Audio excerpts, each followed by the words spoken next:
Hey guys, and welcome to another deck tech. This time we got Jeskai Stoneblade, which you can see in the gameplay video in the channel, battling the Abzan Deathblade deck.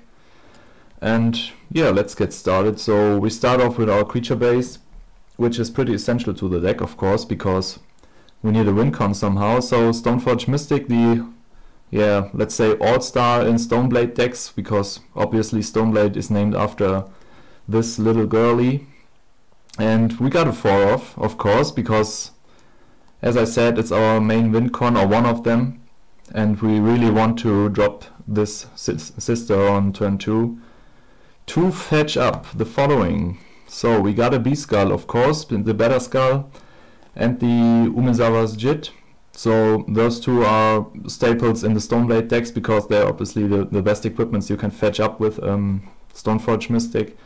And Better Skull is our main win con, in my opinion. And you want to drop her on turn 2, maybe protect her with a counter or something, and in the following turn drop the B-Skull and ride it to victory. So that's our main game plan, I'd say. Umezawa's Jit, of course, pretty awesome against tribal decks. And in the late game or mid game, where you just want to grind your opponent out, or even gain life, maybe against Storm or something like that, against a Channels of Agony and stuff, you can store counters on it, gain life, and they need a higher Storm count due to that. So that's our Stoneforge package, which is actually pretty spicy. But now we get to the real stuff, or another pretty haymaker, pretty much haymaking dude. It's True Name Nemesis, of course. So this dude, I don't know why he was printed. Maybe some guys at R&D were drunk or something, because yeah, what the hell, he has protection from your opponent, which is pretty much straight away awesome. We got 3 of him. He's just an awesome 3-drop, so your opponent can't block it, your opponent can't target it. I don't know, it's just, it can't be removed by mass removal, of course, or a sac effect, sacrifice effect like Liliana, or as I said, a sweeper like Supreme Verdict and stuff. But you can handle that. Sweepers are not seen that often, and Liliana you have to just sit on counter or something. And if you have a second creature, you can sack it instead of the True Name and just beat your opponent to death. So that's an awesome brother, and a 3-off is, in my opinion, a pretty nice number for him. So that's him. Let's move on. We got a 1-off Vendilion Click. Vendilion Click is well known in the Legacy meta, in my opinion, and yeah, it's a 3/1 flying flash for 3 mana with a pretty awesome effect. It's a nice main deck card against combo and stuff, just to look at their hands, maybe put something on the bottom, let them draw, whatever. You really just want to take things you can't handle in another way. Just, you will never let them put something on the bottom which you say is, yeah, pretty disturbing. You really just want to tuck cards you really can't handle. So that's the V-Click. As I said, a 1-off. You don't want to have too much 3-drops, because Stoneforge Mystic still is your main game plan. Next up, in our last creature actually is 1-off Snapcaster Mage. I know that you can play more of them. Some lists play 2 or even 3, but you know, I had to make a cut, as I am playing 3 True Name Nemesis, and the rest of the deck is pretty straightforward, so I needed that space. But a 1-off Snapcaster Mage is pretty awesome, in my opinion, just to flashback some important spells, or even attack for 2, flash him in end of turn, and just attack a Planeswalker or something like that. That's the creature base. So let's move on to our spells. So now it's getting pretty interesting. First up, we got the removal package, Swords to Plowshares. Of course, the staple in Legacy, in case you're playing white. It's just the best removal spell, one white mana, instant speed, just exile any creature except this dude, but besides him, you nearly can exile anything, and the life gain of your opponent isn't that relevant at all. In addition to that, we got the lightning bolts, a 4-off.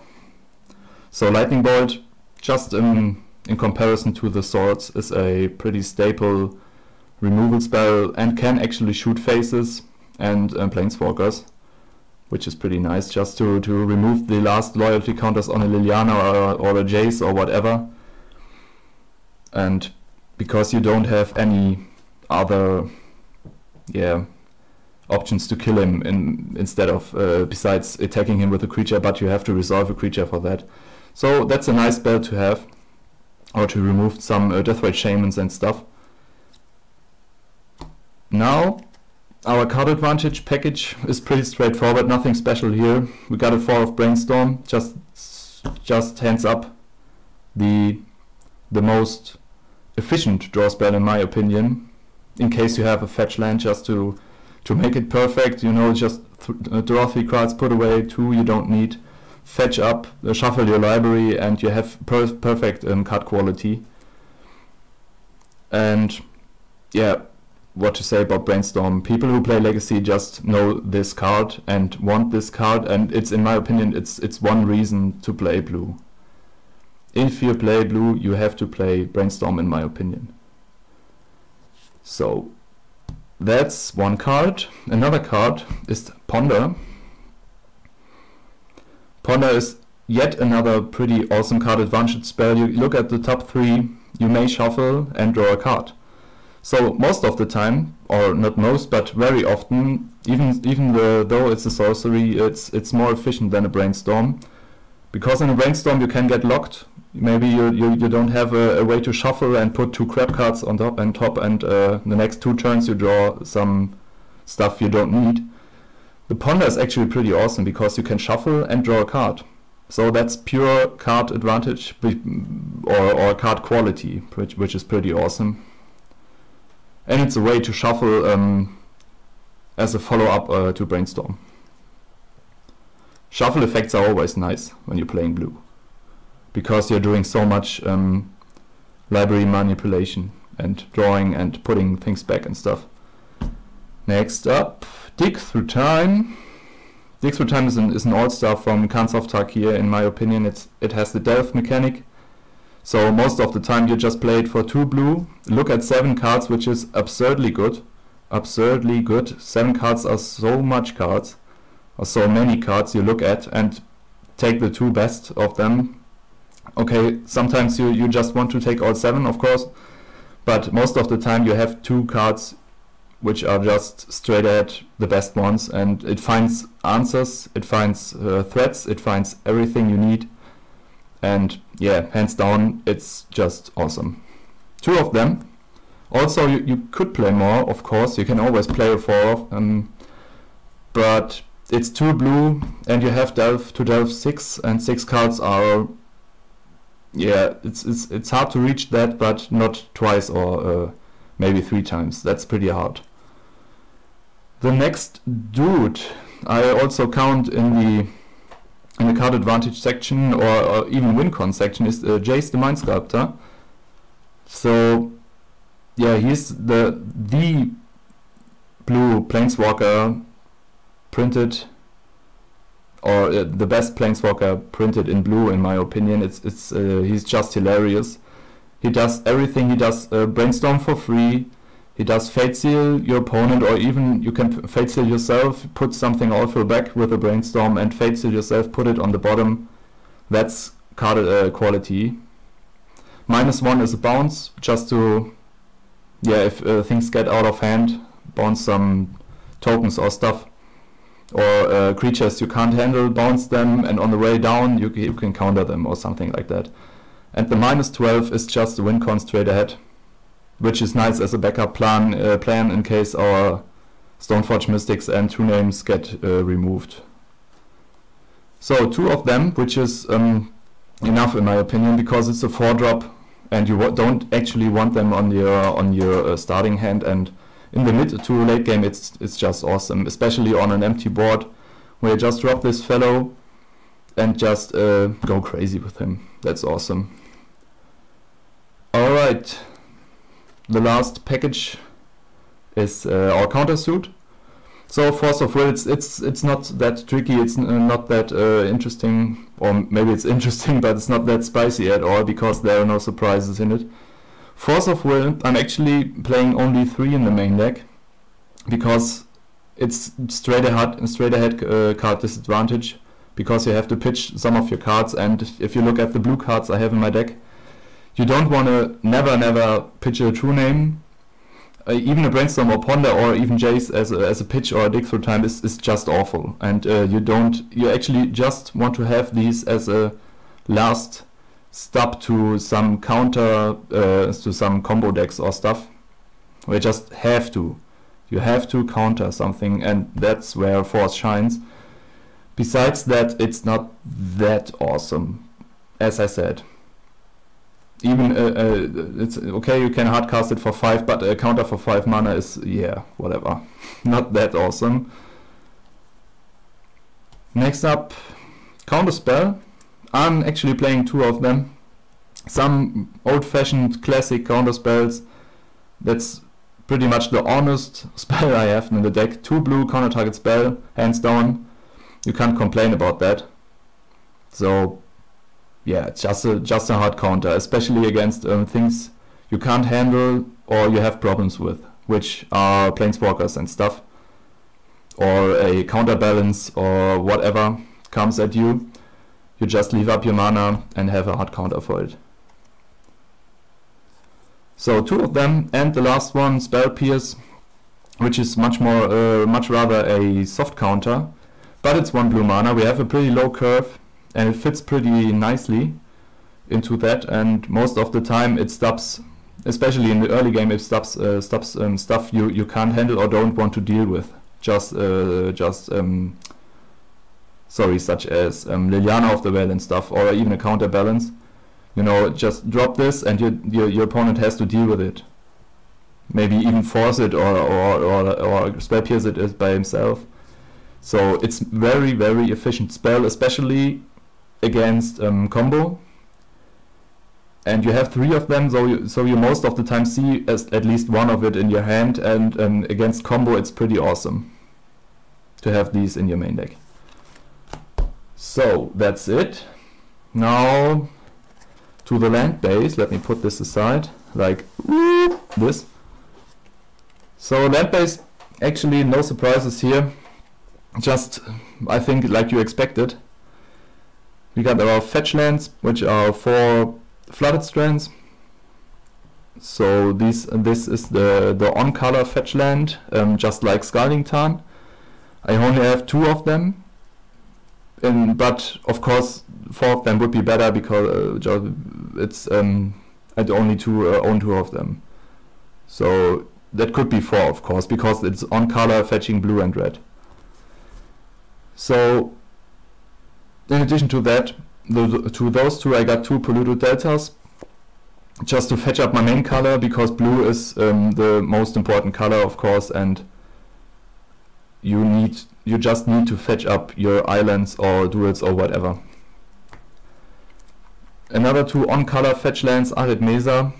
So polluted delta is actually the only off-color fetch land, fetching for black, which is obviously pretty unnecessary, but blue is very important. Arid Mesa, on color fetch land, fetching us a mountain and plains. Of course hitting all our duels, and in case you're playing against Wasteland or Blood Moon, or okay, in case Blood Moon is in play you can't actually fetch, but maybe it's on the stack or something and you can find a basic land, a basic plains, which is sometimes pretty handy. So that are fetch lands, there's 10 of them. Now our dual lands. Of course we're playing Legacy, so we are playing dual lands. So we got a Tundra, 3 of them, going for white and blue mana. We got 2 Volcanic Islands, red and blue. We don't actually need that much of the red mana, so this is enough in my opinion.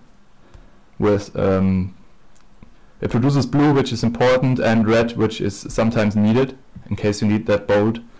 and 1 plateau. It could be the third volcanic, okay, but plateau is sometimes pretty nice because it can provide mana to your both removal spells. Sorry. So last up, or not last, but second to the last, we got our basic lands. Because basic lands are always really important, because you can't afford getting wasted on turn 1, because it throws you back so much.